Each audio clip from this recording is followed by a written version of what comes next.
seu like, mais seu comentário, mais seu compartilhamento, mais sua inscrição. Igual nossa enorme gratidão. Se todos os seres humanos vivessem enamorados, até mesmo o veneno das víboras desapareceria. Samael a 1 Veor. Caros irmãos, esta é mais uma grande obra que nosso amado mestre Samael a 1 Veor nos dá. Há muita sabedoria oculta, a mesma que nosso Senhor o Cristo a ensinou em segredo aos seus discípulos e que hoje o grande avatar da era de Aquários, levante o véu para que todos os seres humanos possam encontrar a verdadeira felicidade, aquela que se chama amor e que os amantes muitas vezes confundem com a desejo. Amor é o sumum da sabedoria, a sabedoria deve ser transmutada em amor, o amor se transmuta em felicidade. A mulher é o pensamento mais belo do Criador feito carne. A mulher é a porta do Éden. Você tem que aprender a desfrutar do amor com muita sabedoria. O homem e a mulher devem formar um único ser para retornar ao Éden. Quando o pai se une à mãe nasce o filho. O pai, muito amado, o filho, muito adorado e o Espírito Santo, muito sábio, resplandeçam dentro de nosso coração. Quando um homem e uma mulher se unem, eles podem se tornar deuses. Assim se faz carne em nós a Trindade, assim se cristifica a nossa consciência.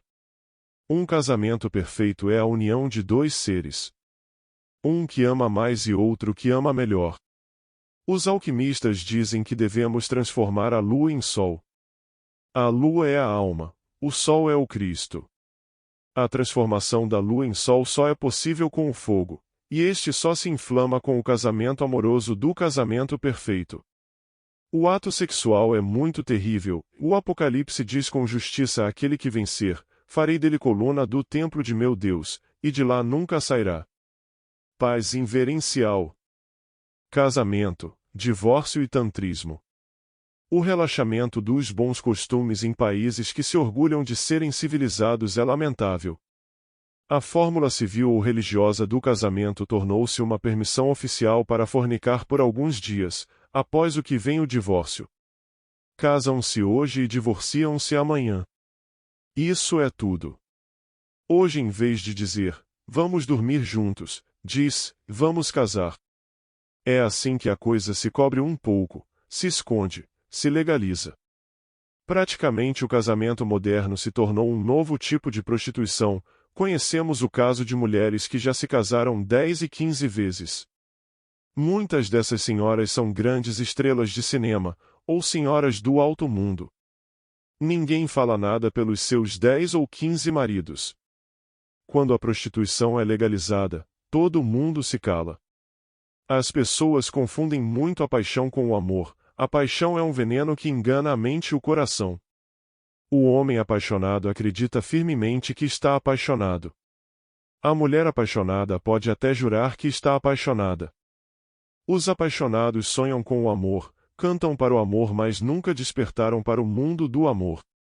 Eles não sabem o que é o amor, apenas sonham com ele e acreditam que estão apaixonados. Esse é o erro dele, e quando a paixão foi totalmente satisfeita, a realidade bruta permanece, então vem o divórcio. Mesmo que pareça exagero dizer que de 1 milhão de casais que acreditam estar apaixonados, só pode haver um verdadeiramente apaixonado, é isso mesmo. É raro encontrar na vida um casal verdadeiramente apaixonado. Existem milhões de casais apaixonados, mas no amor é muito difícil encontrá-los. É urgente dissolver o eu para fazer a alma, só a alma sabe amar de verdade. O homem mostra sua masculinidade fazendo obras de amor, não falando de amor que ele é incapaz de fazer. O beijo da mãe Kundalini é para o homem viril e para a mulher verdadeiramente apaixonada pelo seu marido. O beijo da mãe Kundalini é a morte. O beijo da mãe Kundalini é vida. Os apaixonados não sabem dessas coisas. Só pensam em satisfazer seus desejos e depois se divorciar, não pensam em mais nada. É a única coisa que sabem fazer. Pessoa pobre. São lamentáveis. Costure, costure e costure novamente o seu barro e a sua água para que quando o seu barro voltar ao barro e a sua água se evapore, fique a sua ânfora de salvação, ou seja, a sua alma, resplandecente e cintilante nas mãos do seu Deus interno. Quem vê pecado no amor, quem odeia sexo é um infrasexual degenerado que quer castrar o sol, mas infelizmente ele mesmo será o castrado. Quem odeia o amor e o sexo não comerá a comida do sol, e seus testículos secarão e ele estará morto antes de morrer. Quem acredita estar apaixonado deve dissecar o eu, deve explorar a si mesmo para descobrir se o que tem no coração é paixão ou amor. Os amantes precisam se conhecer para não serem castrados e fazer sua criação viril. Se o seu amor é um e neste amor você inclui todos os amores, seus testículos comerão o alimento do sol. Quem quiser entrar no reino do esoterismo deve vestir o traje da regeneração, ou seja, o traje nupcial. Você não pode chegar à mesa dos convidados onde os anjos se sentam sem o vestido de noiva.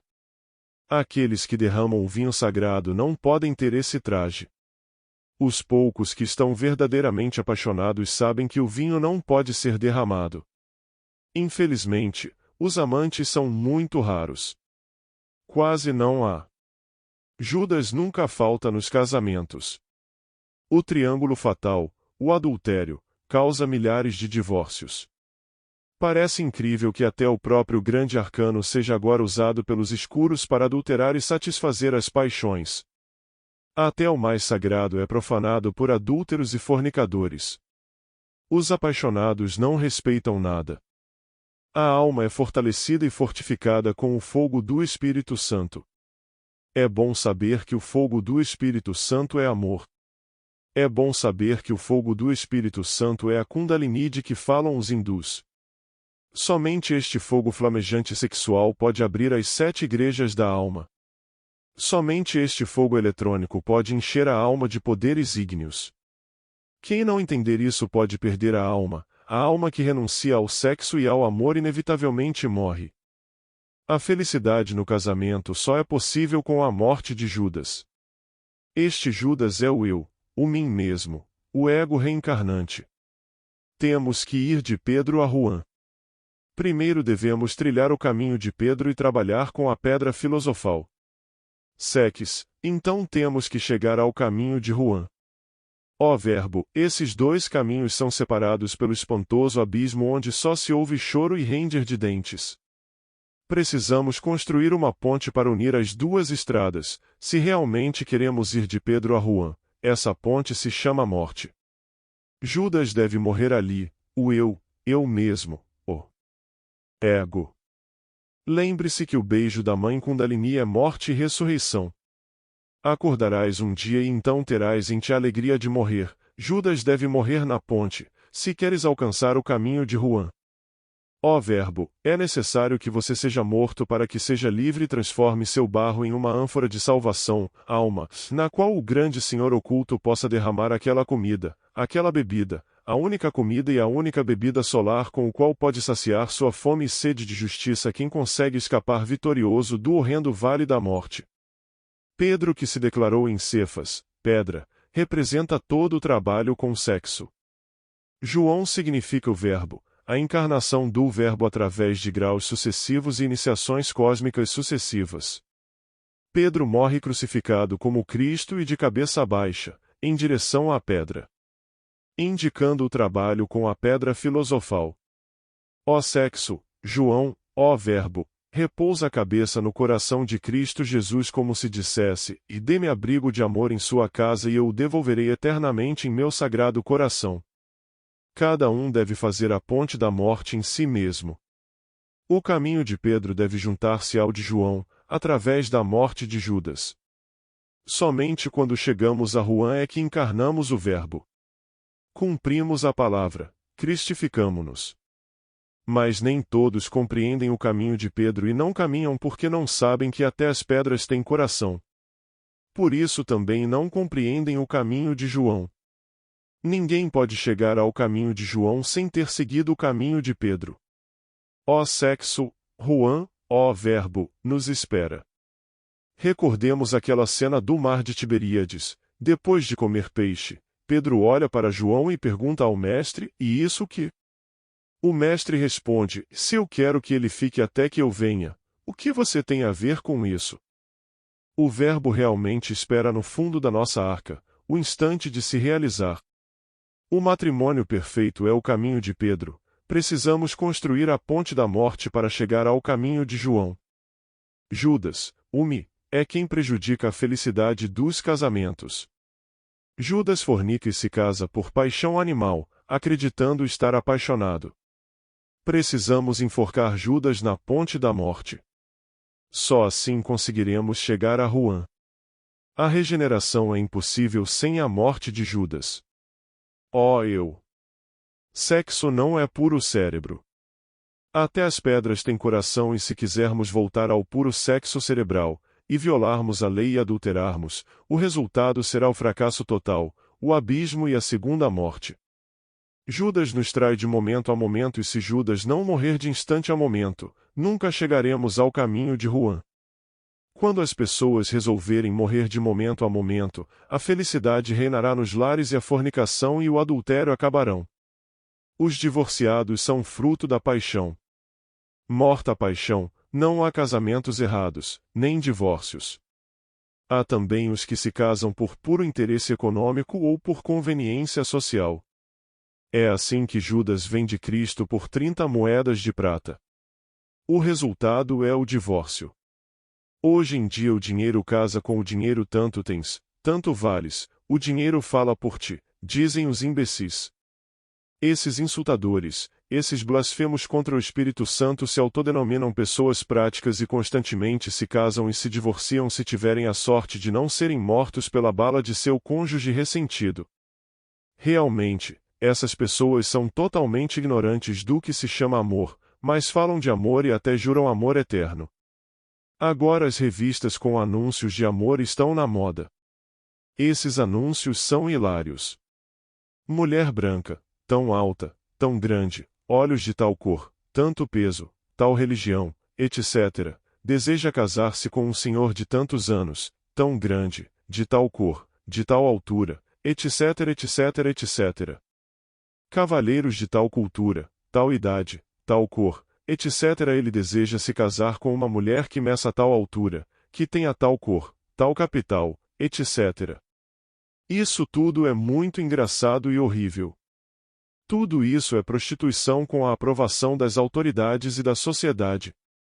O resultado de tudo isso é dor, casamentos absurdos, prostituição e divórcio. Os bons costumes foram perdidos e a unidade doméstica desabou. Agora, nestes tempos, as mulheres casadas andam sozinhas em discotecas, cantinas, cinemas, etc. Os sábados são dias muito especiais para os homens casados. Nesse dia, como fim de semana, eles se dão ao luxo de acabar com dinheiro na cantina e adulterar miseravelmente, não dando a mínima para o destino de seus filhos. Homens e mulheres se entregaram a um relaxamento dos bons costumes e o resultado não pode ser outro senão o fracasso dos casamentos. O que é construído sobre bases falsas acaba sendo tudo falso. O de casar por paixão, o de casar, por interesse econômico, por conveniência social, etc., deve inevitavelmente levar ao fracasso. Para que haja amor, é necessária a plena comunhão mística dos dois seres em todos os 7 níveis da mente. Não tendo esta plena comunhão nos 7 níveis da mente, o resultado é o divórcio. O amor é como uma árvore solitária iluminada pelo sol. O amor é como uma criança recém-nascida, o amor é como uma rosa inefável banhada pela luz da lua cheia. Amor e paixão são incompatíveis. Amor e paixão são duas substâncias que não podem ser combinadas, o amor é absolutamente inocente. Onde há amor, ciúme, raiva ou ressentimento não podem existir, porque o amor é incompatível com todas essas paixões baixas. O amor começa com um lampejo de simpatia, materializa-se com a força do afeto e sintetiza-se na adoração.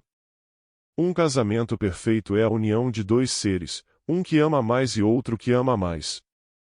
Antes de casar, é necessário autoexplorar o eu de forma muito sincera e profunda para se autodescobrir plenamente. Devemos usar o bisturi da autocrítica para extrair a paixão que temos dentro e colocá-la sobre a mesa das duras realidades.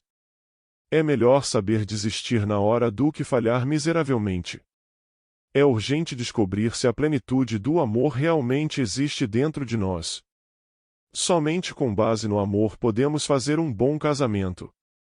Para que haja amor, deve haver afinidade de pensamentos, afinidade de sentimentos, afinidade de emoções, afinidade de ação, afinidade de religiões e ideias, etc. entre os dois seres. Etc. etc. Onde não existe esta comunhão mística, o amor é impossível. Nesta questão do casamento, os legisladores podem estabelecer todas as leis que quiserem, mas realmente não conseguirão nada. Melhorar a felicidade dos casamentos só é possível enforcando Judas, ó eu. Quem quer ser feliz no casamento deve ser honesto consigo mesmo e não casar por paixão ou interesse ou conveniência social. Casamentos modernos profanam o ato sexual. Os casamentos modernos falharam por causa do abuso sexual. Os casais modernos não querem entender a divina majestade do sexo. É necessário saber que o sexo é o mais sagrado. Na sagrada Índia dos Vedas, o sexo é usado para atingir formas superiores de êxtase. Entre os yogas do Hindustão, o sexo é usado para alcançar a união com o espírito vital e entrar no nirvana. Nenhum homem sábio do Oriente pensaria em usar o sexo para satisfazer as paixões carnais. O tântrico yoga usa a mulher para sua autorrealização íntima. A melhor coisa que o hinduísmo e o budismo têm é o tantrismo. A melhor coisa que o yoga tem é o sex yoga. O tantrismo. Podemos assegurar que o tantrismo é a essência do yoga. Existem 3 tipos de tantrismo: o branco, o preto e o cinza. Realmente a única coisa útil é o tantrismo branco, nele não há orgasmo nem ejaculação de sêmen. Nisso é despertado o Kundalini, ou seja, o fogo do Espírito Santo. O referido fogo fortifica a alma, fortalece-a e enche de poderes ígneos terrivelmente divinos. Sex Yoga diz que você tem que a transformar veneno em remédio. Por veneno eles entendem o uso de mulheres e espíritos. Em termos alquimistas, diríamos que o chumbo deve ser transformado em ouro. Podemos assegurar que o tantrismo é a essência do yoga. Existem 3 tipos de tantrismo: o branco, o preto e o cinza. Realmente a única coisa útil é o tantrismo branco, nele não há orgasmo nem ejaculação de sêmen. Nisso é despertado o Kundalini, ou seja, o fogo do Espírito Santo.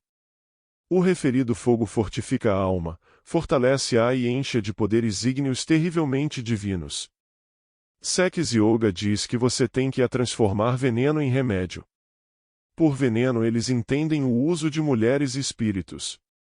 Em termos alquimistas, diríamos que o chumbo deve ser transformado em ouro. Podemos assegurar que o tantrismo é a essência do yoga. Existem 3 tipos de tantrismo: o branco, o preto e o cinza. Realmente a única coisa útil é o tantrismo branco, nele não há orgasmo nem ejaculação de sêmen. Nisso é despertado o Kundalini, ou seja, o fogo do Espírito Santo. O referido fogo fortifica a alma, fortalece-a e enche de poderes ígneos terrivelmente divinos. Sex Yoga diz que você tem que a transformar veneno em remédio. Por veneno eles entendem o uso de mulheres e espíritos. Em termos alquimistas, diríamos que o chumbo deve ser transformado em ouro. Realmente a única coisa útil é o tantrismo branco, nele não há orgasmo nem ejaculação de sêmen. Nisso é despertado o Kundalini, ou seja, o fogo do Espírito Santo. O referido fogo fortifica a alma, fortalece-a e enche de poderes ígneos terrivelmente divinos. Sex Yoga diz que você tem que a transformar veneno em remédio. Por veneno eles entendem o uso de mulheres e espíritos. Em termos alquimistas, diríamos que o chumbo deve ser transformado em ouro. Realmente a única coisa útil é o tantrismo branco, nele não há orgasmo nem ejaculação de sêmen. Nisso é despertado o Kundalini, ou seja, o fogo do Espírito Santo. O referido fogo fortifica a alma, fortalece-a e enche de poderes ígneos terrivelmente divinos. Sex Yoga diz que você tem que a transformar veneno em remédio. Por veneno eles entendem o uso de mulheres e espíritos. Em termos alquimistas, diríamos que o chumbo deve ser transformado em ouro. Fortalece-o e enche-o de poderes ígneos terrivelmente divinos. Sex Yoga diz que você tem que transformar veneno em remédio. Por veneno eles entendem o uso de mulheres e espíritos. Em termos alquimistas, diríamos que o chumbo deve ser transformado em ouro. Fortalece-o e enche-o de poderes ígneos terrivelmente divinos. Sex Yoga diz que você tem que transformar veneno em remédio. Por veneno eles entendem o uso de mulheres e espíritos. Em termos alquimistas, diríamos que o chumbo deve ser transformado em ouro. O yoga é realmente inútil sem o tantrismo, o yoga é inútil sem a sua essência sexual. Os brahmanes consideram a união sexual como equivalente a um sacrifício divino, e os órgãos femininos como o fogo no qual são oferecidos em sacrifício. A mulher brahmane diz em um dos textos sagrados: se é seu desejo me usar para sacrifício, quaisquer bênçãos que você invocar através de mim podem ser concedidas a você. No tantrismo budista, o nirvana é alcançado através da mulher e do sexo. Os yogis atingem o êxtase com o ato sexual sem derramar o sêmen. Este é o coitus reservatus, ou seja, o ato sexual sem atingir a ejaculação do sêmen. Os yogas tântricos passam por uma preparação muito longa e difícil antes de entrar no campo do sex yoga. A concentração e a meditação fazem parte de toda essa preparação.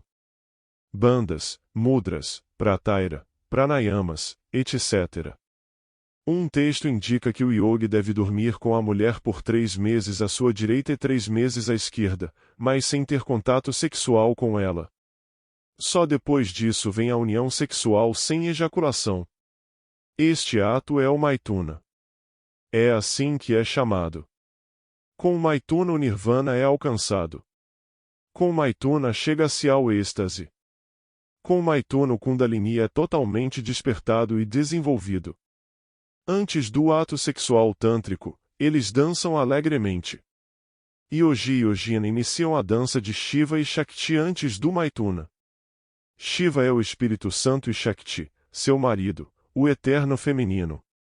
O casal de yogis depois da dança sagrada senta-se para meditar como os iniciados maias, costas com costas fazendo contato com as 2 espinhas para conseguir um controle respiratório mental e emocional perfeito. Antes do ato sexual tântrico, dançamos alegremente. Yogi e Yogina iniciam a dança de Shiva e Shakti antes do Maithuna. Shiva é o Espírito Santo e Shakti, seu marido, o eterno feminino. O casal de yogis depois da dança sagrada senta-se para meditar como os iniciados maias, costas com costas fazendo contato com as 2 espinhas para conseguir um controle respiratório mental e emocional perfeito. Antes do ato sexual tântrico, dançamos alegremente. Yogi e Yogina iniciam a dança de Shiva e Shakti antes do Maithuna. Shiva é o Espírito Santo e Shakti, seu marido, o eterno feminino. O casal de yogis depois da dança sagrada senta-se para meditar como os iniciados maias, costas com costas fazendo contato com as 2 espinhas para conseguir um controle respiratório mental e emocional perfeito. A posição em que se sentam é no estilo oriental, com as pernas cruzadas como Buda é representado, e no chão. Só depois vem a prática com Maithuna. Entre os yogis tudo isso é feito sob a orientação de um guru. Ele faz passes magnéticos poderosos no centro magnético do cóccix de Yogi e Yogina para ajudá-los no despertar da Kundalini. Em um texto de yoga, os yogis são aconselhados a parar de respirar quando correm o risco de cair no orgasmo. O livro diz que se o discípulo suspender a respiração, seu sêmen não derramará, mesmo quando abraçado pela mais jovem e atraente das mulheres. Existem várias posições mágicas no Oriente para realizar o ato sexual chamado Maithuna. As mulheres yogis têm o poder de contrair maravilhosamente os músculos vaginais e evitar o orgasmo e a perda do licor feminino. É assim que sua cobra acorda. Os textos tântricos dizem que mesmo quando o sêmen está prestes a ser ejaculado, o yogi deve retê-lo a todo custo, ou seja, o sêmen não deve ser derramado. Durante este ato sexual, O yogi entra em êxtase. Com este tipo de êxtase sexual, o nirvana é alcançado. Isso é andar no tigre e é assim que os yogis consideram esse ato sexual chamado maithuna. As posições sexuais do maithuna são muitas e você escolhe a que deseja. Todas essas posições são ilustradas no Kamakalpa, livro de Sex Yoga. Às vezes, o yogi sentado de pernas cruzadas no chão no estilo oriental executa o maithuna. A yogina senta-se sobre as pernas absorvendo o falo e cruzando as pernas atrás do yogi de tal forma que o yogi está enrolado entre as pernas. Outras vezes, utiliza-se o abraço invertido no qual, por razões muito sagradas e simbólicas, o yogina desempenha o papel ativo. O yogi representa o espírito aparentemente imóvel enquanto ela, a yogina, representa a natureza que está em movimento. No momento supremo do ato sexual em que o orgasmo se aproxima, o yogina recorre às mais terríveis e violentas contrações sexuais para evitar espasmos e derrames. Este momento é usado pelos yogis para a concentração mais assustadora, e a mais terrível meditação. Então eles alcançam a iluminação, o êxtase, o samadhi. No ocidente do mundo, todo casal pode praticar o maithuna sem usar aquelas difíceis posições do oriente do mundo. Basta orar ao Espírito Santo pedindo socorro antes da prática e depois realizar o ato à moda ocidental, retirando o casal antes do orgasmo. O sêmen nunca deve ser ejaculado em vida. Os tolos cientistas da magia negra acreditam que esta prática é prejudicial e pode trazer congestão da próstata, uretra e vesículas seminais. Este conceito de tolos científicos é uma falsidade solene. Nós gnósticos praticamos este ato sexual ao longo de nossas vidas e nunca sofremos de próstata, nem de uretra, nem de vesículas seminais. Não há dúvida de que os casais alcançarão a suprema felicidade com o maithuna. Assim, a felicidade da lua de mel é preservada por toda a vida. Com este ato a verdadeira felicidade, o casal sente cada vez mais vontade de se acariciar e realizar o ato sexual sem nunca se cansar ou entediar. Com este ato sexual acabarão os divórcios no mundo. Com este ato entramos no nirvana. É bem possível rezar e meditar costas com costas no estilo oriental antes do ato, suplicando ao Espírito Santo, suplicando-lhe que nos conceda a alegria de receber o fogo.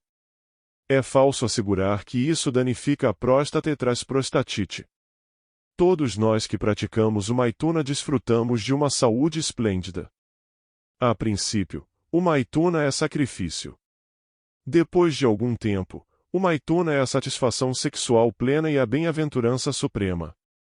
Todas as teorias que os loucos científicos expõem para combater o maithuna são absolutamente falsas, e quem se deixar enganar por razões da irracionalidade desses tenebrosos, inevitavelmente se tornará um habitante do abismo.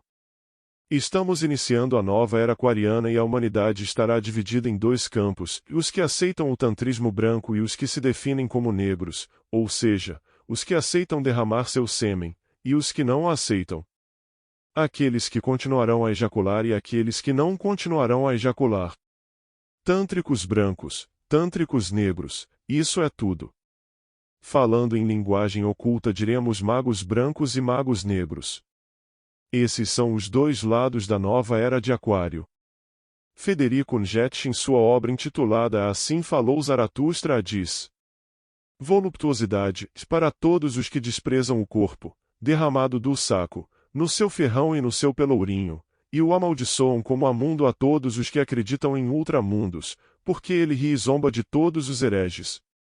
Voluptuosidade, para o canalha é o fogo lento que queima, para a madeira podre, e todos os trapos fedorentos, é um forno preparado para as vísceras. A voluptuosidade, para os corações livres, é coisa inocente e livre.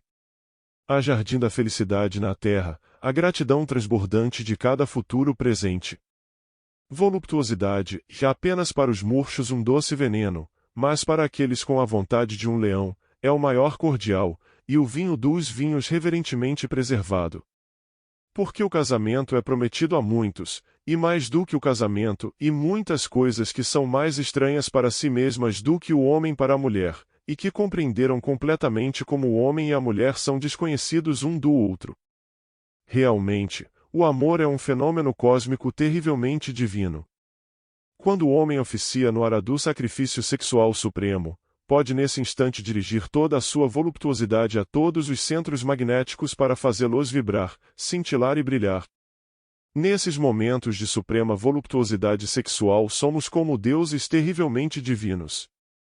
Dizem as Sagradas Escrituras: pedi e dar-se-vos-á, batei e dar-se-vos-á. Realmente o momento supremo do gozo sexual é o momento preciso pedir ao terceiro Logos, ó Espírito Santo, todos aqueles que almejavam poderes.